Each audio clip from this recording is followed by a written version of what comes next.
카더라가 난무하는 세상, 그동안 밖으로 드러나지 않았던 취업의 비밀을 알려드립니다.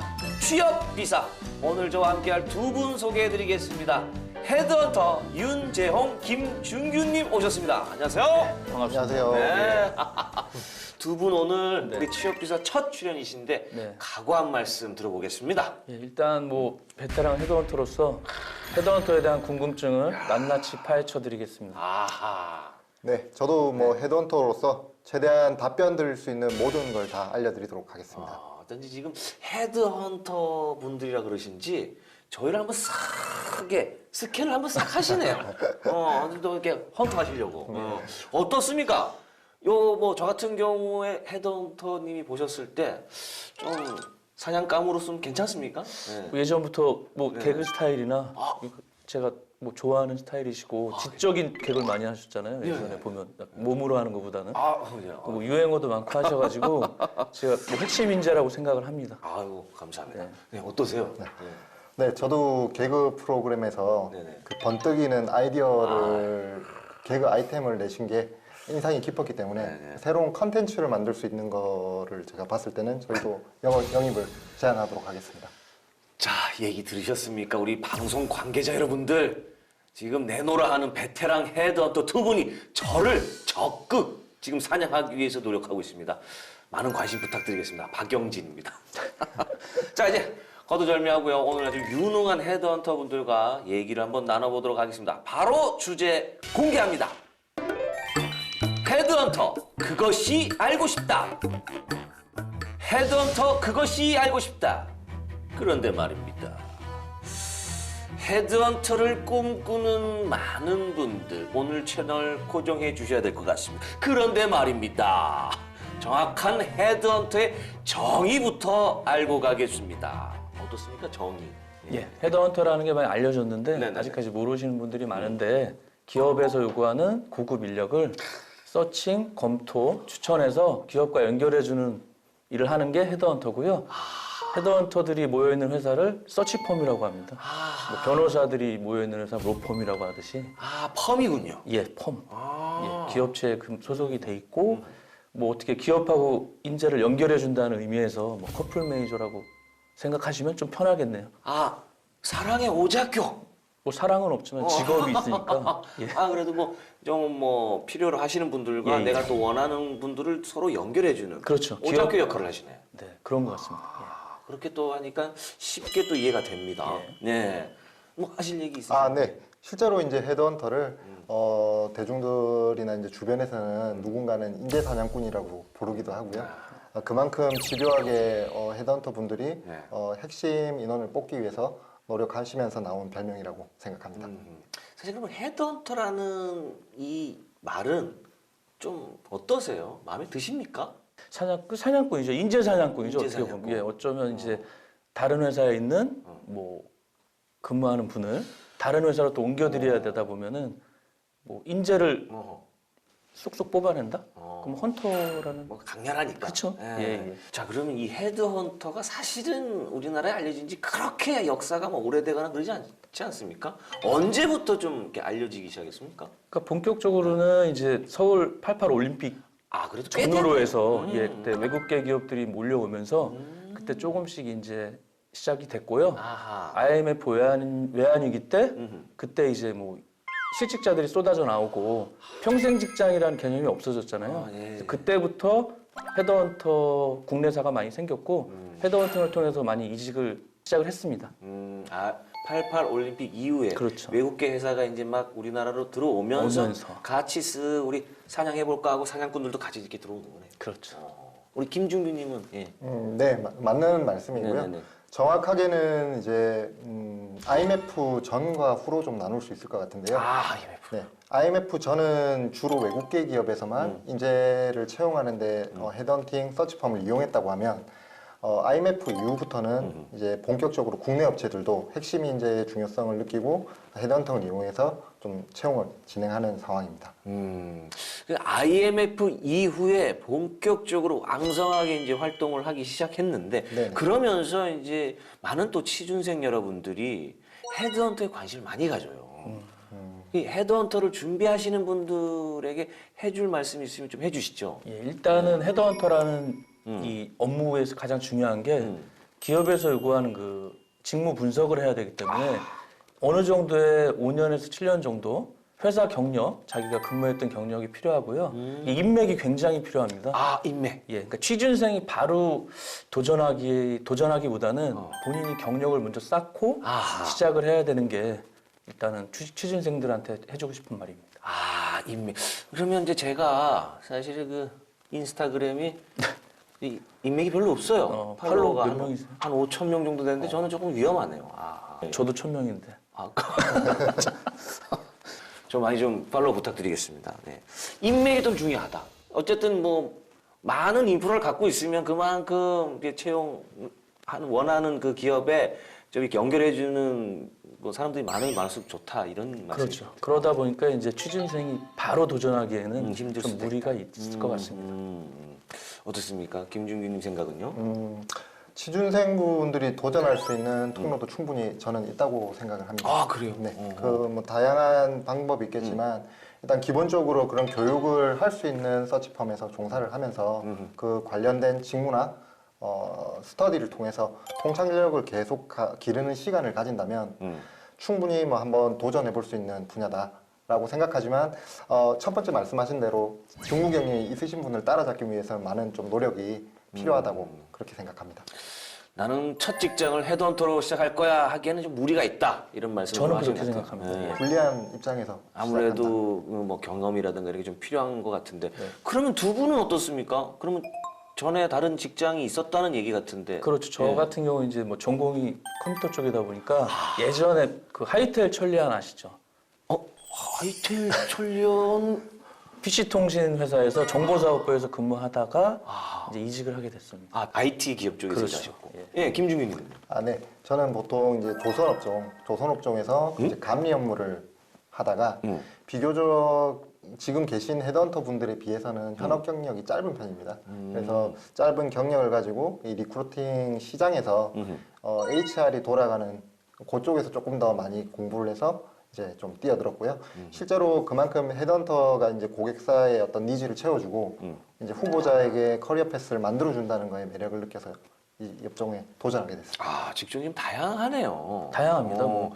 그러면 방금 뭐 컴퓨터 관련 쪽에서 일을 하셨다고 했는데 네. 바로 컴퓨터 일하다가 나 헤드헌터 해야지 이렇게 되진 않았을 것 같은데 계기가 있었습니까? 저 같은 경우는 헤드헌터라는 개념이 많이 없을 때부터 시작했기 때문에 네네네. 그때 인터넷이 없을 때였잖아요. 그래서 PC 통신이 없어지고 인터넷이 생기면서 네. 이직을 알아보던 차에 아. 현재 다니고 있는 회사 대표한테 스카우트 제의를 받고 제가 또 사람 만나는 것도 좋아하고 적성에 맞을 것 같아서 발을 들여놓게 됐습니다. 어떻게 보면 본인이 또 헌팅을 당하신 거네요. 그렇죠. 예. 헌팅을 당하시고 지금 예. 이제 또 헌팅을 하시는 일을 하시고. 그렇죠. 그러네요. 김중규님은 뭐 조선업을 하셨다고 했는데 그게 네. 선박 만들고 배 만드는 일이잖아요. 네네, 맞습니다. 그러면 어떻게 하다가 계기로 저 헤드헌터 역시 쪽으로? 뭐 아는 지인을 통해서 이쪽 헤드헌팅 사업을 하던 대표님을 좀 알게 됐고요. 그래서 이 아까 비즈니스 얘기를 제가 들으면서 그 고객사와 후보자를 연결해 주는데 매력을 느껴서 저는 지원하게 되었고 이제 지금까지 하고 있습니다. 어때 이제 지금까지 계속 그러면 그 이후로 이직을 안 하고 계속 헤드헌터 일을 하고 계시는데 네. 매력이 조금 있습니까? 네, 특히 이 분야 같은 경우에는 이제 상상력을 제가 상상한 대로 제가 주체적으로 전략적인 사고를 통해서 제가 원하는 방식으로 매뉴얼 없이 일을 할 수 있다는 거는 정말 큰 메리트지 않나 그렇게 생각합니다. 본인이 그냥 직접 감독이 되어가지고 전술을 짜고 전략을 짜서 좀 자유롭게 할 수 있는 그런 부분에서 좀 매력을 느끼신 것 같은데요. 네네, 맞습니다. 그럼 어떻게 그럼 뭐 이렇게 자유롭고 뭐 매뉴얼대로 안 한다는 얘기는 뭐 소속이 없다는 얘기입니까? 일단은 뭐 저희가 출퇴근 아까 시간도 없고. 말씀드렸듯이 서치펌이라는 네네네. 회사에 소속이 돼서 근무를 하고 있고요. 네네. 일반 직장처럼 뭐 9시 출근, 6시 퇴근 이런 건 아니지만 본인이 주도적으로 헤드헌팅을 해야 되기 때문에 일단 본인이 또 얼마만큼 성과를 내냐에 따라서 수입도 달라지는 구조이기 때문에 뭐 소속은 돼 있습니다. 그렇군요. 김지훈님은 또 뭐 어떻습니까? 좀 생각이 다를 수도 있는데 아닌 것 같은데요. 그런 의견이 좀 있을 수 네, 있는데. 아닙니다. 일단 의견은 같고요. 네네. 일단 기본적으로 저희는 어떤 업무에 대한 틀은 자유롭기 때문에 그래, 흔히 이제 보통 성과급 연봉제라고 많이 얘기를 하는데 네. 이 단어가 아마 많이들 생소하실 것 같습니다. 성과급 연봉제. 연봉제. 네. 어. 그래서 이건 분명 프리랜서랑 개념이 다른 전문 직종의 어떤 연봉제고요. 우선은 그 성과급 연봉제이기 때문에 그 업무에 대해서 본인이 책임지고 퍼포먼스를 얼마나 내는가에 따라서 연봉이 책정된다고 생각하시면 될 것 같습니다.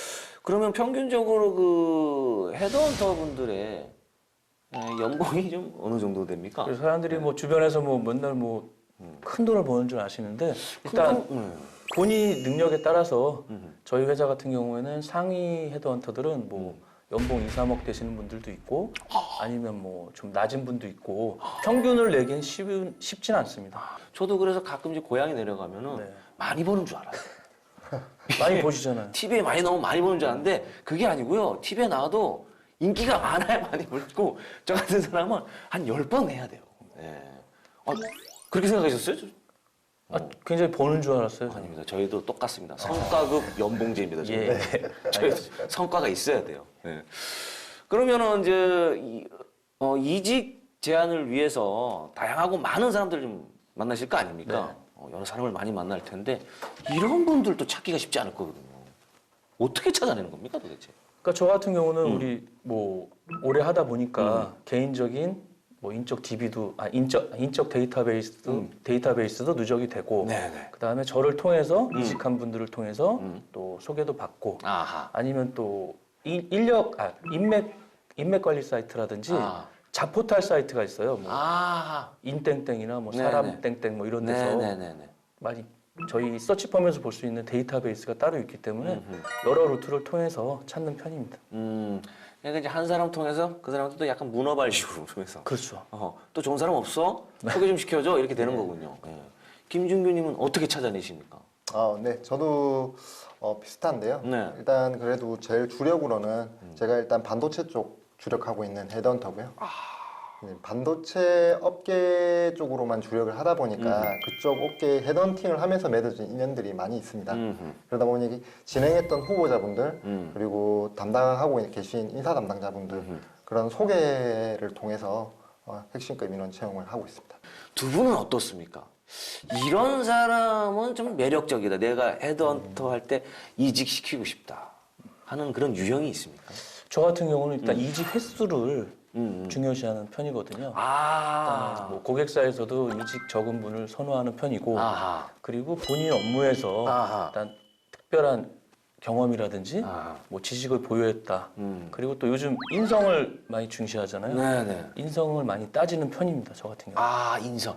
이직을 좀 많이 한 게 조금은 약간은 그렇게 매력적이지 않군요. 그렇죠. 이직 사유가 뭐 폐업을 했다거나 뭐 적절한 사유가 있으면 되는데 누가 봐도 좀 자주 옮기는 분들이 있어요. 아니면 뭐 전혀 다른 분야를 일했다거나 그런 분들은 좀 배제시키는 편입니다. 사실 저희 업계에서는 개그맨 박성호 씨가 개콘에 있었다가 우차사를 갔다가 다시 개콘에 왔다가 얼마 전에 코빅에 또 나오더라고요. 이런 분들은 좀 매력이 없네요. 막 옮겨 다니니까. 저 같으면은 핵심 인재라고는 못하죠. 성호 형, 핵심 인재 아닌 것 같은데 저는 개콘에서만 있었거든요. 저는 그런 분을 좋아합니다. 개콘에서만 제가 15년 있다가 개콘이 없어졌어요. 성호 형, 이렇게 또 비교가 됩니다. 어떻습니까? 매력적인 인재. 경력직이다 보니까 하셨던 그 직무적인 매력이 첫 번째인 것 같습니다. 아하. 그리고 그분이 이제 기회를 만약에 드렸을 때 네. 인성적으로 본인 의지라던가 이 겸손한 태도로 같이 으쌰으쌰해서 좀 진행하시는 그런 후보를 저는 선호합니다. 사실 근데 뭐 업무적인 거 이런 거는 바로 뭐 객관적으로 좀 볼 수가 있는데 그렇죠. 인성 같은 거는 사실은 객관적인 데이터가 없잖아요. 이게 하다 보면은 전화 통화를 하거나 이메일이나 카톡만 봐도 어느 정도는 보이는 것 같아요. 그런 노하우도 좀 본인이 그런 게 있어야 되겠네요. 그렇죠. 만약에 캐치할 수 있는 능력이. 자기소개서에 다른 회사 이름을 쓰는 분도 있어요. 간혹 가다가. 다른 회사요? 예. 본인이 그러니까 A라는 회사를 지원을 했는데 여러 군데를 넣는 거는 개인 사정이잖아요. 네. 자기소개서에 전 직장, 뭐 다른 직장 이름 써 있는 분도 간혹 있어요. 그런 경우는 저희가 다 고치긴 하죠. 아니 거짓인 거예요 그러면? 거의 실수죠. 그러니까 부주의한 거죠. 어떻게 보면 이제 저 같은 경우는 좀 성의가 없다 이런 식으로 보이는 경우도 있습니다. 그럼 뭐 이렇게 얘기를 하시는데 우리 김준규님은 아 이런 사람 좀 별로다, 절대 추천하지 않는다 하는 유형이 있습니까?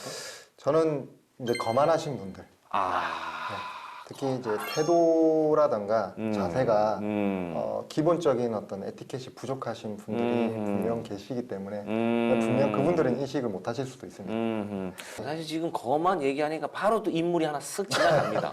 우리 저기 허모 씨가 있거든요. 개그맨. 바로 나오네요. 김준규님은 아, 이 사람 좀 인성에 조금 문제가 있는 것 같은데 하는 걸 어떤 식으로 캐치를 하십니까? 저는 사실 무조건 추천 전에 대면 면접을 진행을 합니다. 그래서 심층 질문을 던지다 보면 아무래도 전화 상황에서 느낄 수 없는 걸 대면으로 좀 대하다 보면 그런 부분을 충분히 다 캐치를 해내는 것 같습니다. 이직을 이제 생각하시는 분들은 어쨌든 니즈가 서로 맞으니까 맞는 회사에 연결해주면 되지만 이직 생각이 전혀 없는데 아 이분은 내가 어떻게 한번 헤드헌터를 좀 헌팅을 좀 하고 싶은데 좀 깬다 그럴까요? 이분을 좀 마법 같은 그런 말이 있을까요? 이직을 생각하지 않는 분들도 이 말을 했을 때 이직을 생각하게끔 하는 말. 그렇죠. 요즘 후보자 인재들이 네. 오히려 회사를 고르는 경향도 있어요. 만약에 스펙이 좋은 분들은 저희가 추천한다 그래서 다 뭐 오케이 하는 게 아니기 때문에 네네네네. 그런 경우에는 이제 뭐 회사 성장성이라든지 아니면 본인 현재 연봉이나 복리후생보다 나은 점을 그분 어떤 인생이 걸려 있는 거기 때문에 설득을 하고 그래도 안 될 때는 제가 저라면 갑니다. 이런 심정으로 적극적으로 추천을 하는 편입니다. 아, 나 같으면 갑니다. 그렇죠. 예? 영진 씨. 영진 씨 같은 사람이 이 회사 꼭 가줘야 돼. 예? 거기보다 뭐 월급도 높고 복지도 좋아. 뭐 이렇게까지. 어쨌든 조건으로 많이 그렇죠. 얘기를 하는 비슷합니다. 거예요. 혹시 뭐 그럴 리는 없겠지만 뭐 바지거랭이 잡고 아유, 매달 그 정도까지는 저희가 이 직업이 좋은 게 아쉬운 소리를 하는 직업이 아니기 때문에 아하. 예. 그렇게까지는 안 하시구나. 그렇게까지 원하지 않으면 나도 오케이. 뭐 많습니다. 인재들이 많으니까. 네. 어떻습니까? 난 이렇게까지 해봤다. 저도 이렇게까지 뭐 바지가랑이를 잡고는 하진 않고요. 저도 후보자가 선택을 하는 거기 때문에 네네. 선택지를 전 제한한다는 마음으로 제안을 하고요. 보통 제가 이제 꼭 드리는 말씀은 그 해당 회사에서 네가 할 수 있는 역할, 그러니까 그 후보자가 커리어상 앞으로 얼마나 더 나은 역할을 할 수 있는가를, 그리고 그 회사의 문화에 네가 어떻게 역할을 하면서 녹아들 수 있는가를 많이 어필을 하는 편입니다. 어떻게 보면 또 굉장히 이성적이네요. 이게 또 이해관계가 그렇죠. 봤을 때 네, 이성적으로 아무래도 새로운 조직에 갔을 때는 적응이 또 필요하고 그 본인이 가진 능력을 100% 이상 끌어내주는 회사를 가는 게 중요하기 때문에 그런 부분에 기회가 있을 때는 적극적으로 이직을 제안하는 편입니다. 저희 같은 직업은 감성적으로 많이 호소를 하거든요. 피디님 한번 써줘요. 내가 다시 잘할 수 있어요. 나 믿어줘요. 한 번만. 내일까지 개인기 2개 만들었게 막 이렇게 읍소를 많이 하는데 싫으면 말아라. 뭐 이렇게 하니까 그렇죠. 깔끔하네. 깔끔합니다. 깔끔하네. 그러면 이제 또 궁금한 게 있는데 우리 헤드헌터 분들에게도 헤드헌터가 옵니까? 연락이 간혹 옵니다. 와요? 예. 만약에 저 같은 경우는 만약에 어떤 중요한 방송을 출연했다거나 그러면 여지없이 연락이 오더라고요. 아니면 뭐 다른 서치펌에서 더 좋은 조건으로 연락이 오는 경우도 간혹 있는데 저 같은 경우는 저를 또 이끌어 주신 우리 대표님이 있기 때문에 의리상 뭐 만족하면서 다니고 있습니다. 어떻습니까? 연락 오신 적 있어요? 네. 저도 뭐 아무래도 이 헤드헌팅 업계가 주로 매출을 발생시키는 게 컨설턴트, 헤드헌터들이다 보니까 네. 저 역시 제안을 많이 받는 편입니다. 그렇게 또 헤드헌터 분들에게도 헤드헌터 이게 헌팅 작업이 들어오네요. 이직 제안을 받았을 때 보통 반응이 어떻습니까? 보통은 호의적인 경우가 많죠. 왜냐하면 경력 관리를 해준다거나 아니면 이직을 준비하고 있는 분들은 혼자 준비하는 것보다는 이제 헤드헌터를 통하는 게 아무래도 유리한 점이 많기 때문에 뭐 고마워하는 편이고요. 추천했을 경우에는 추천하는 회사의 정보를 뭐 정확하게 요청하는 편입니다. 계속해서 요청하고 어떻습니까? 아, 네, 저도 뭐 제안 드리는 분들이 또 오프라인으로 아는 분들 소개로 많이 만나기 때문에 꼭 이게 업계에 관련된 이직 얘기가 아니더라도 그 해당 분야에 대한 어떤 산업 얘기도 나누는 자리니까 크게 부담 없이 이야기를 하는 편이고요.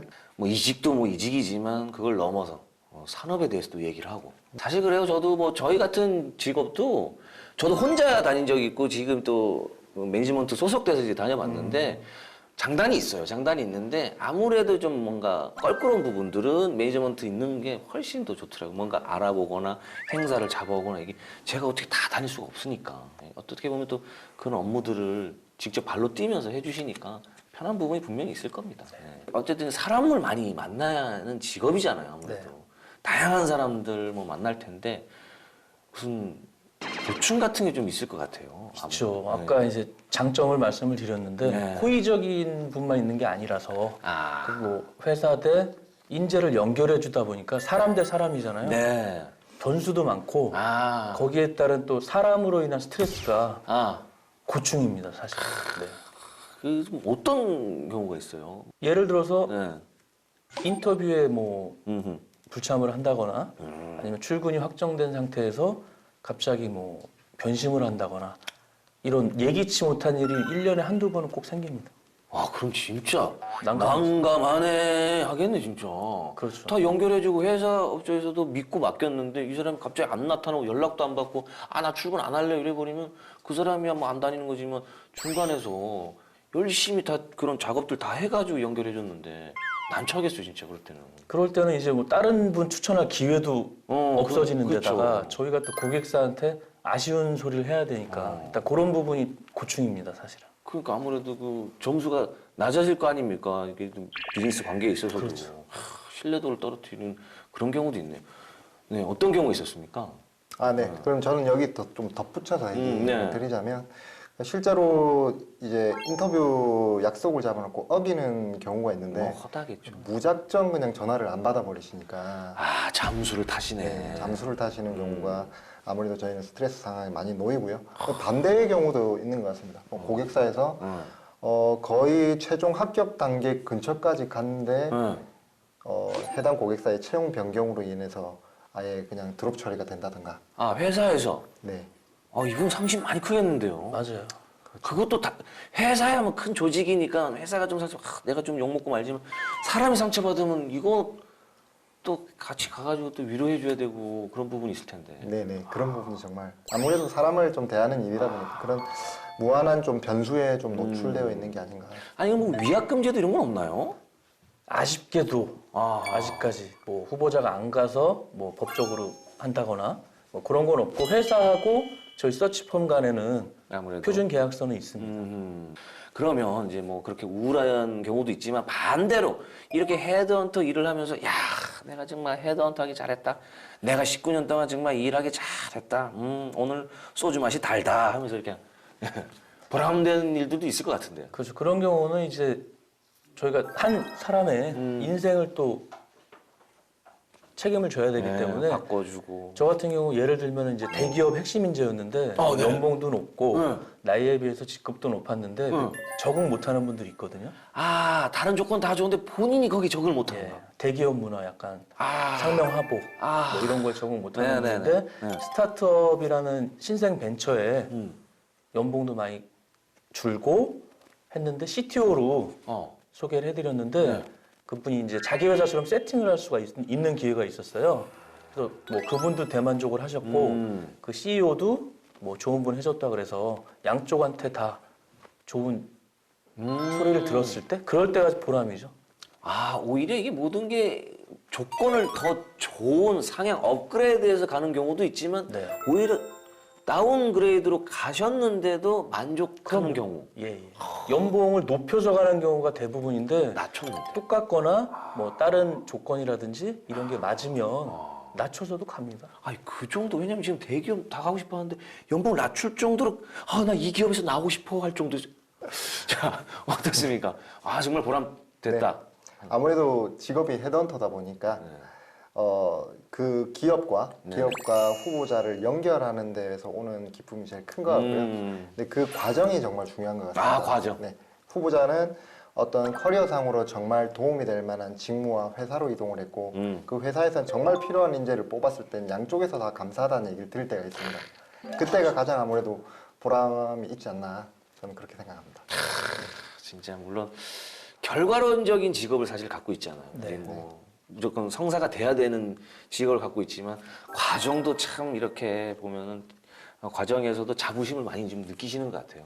오늘 헤드헌터 분들과 좀 얘기를 좀 나눠봤는데 이직에 관해서 좀 집중적으로 지금 얘기를 했는데 그래도 저희가 취업 비사입니다. 이 방송을 우리 취준생 여러분들이 많이 지금 보고 계시거든요. 네.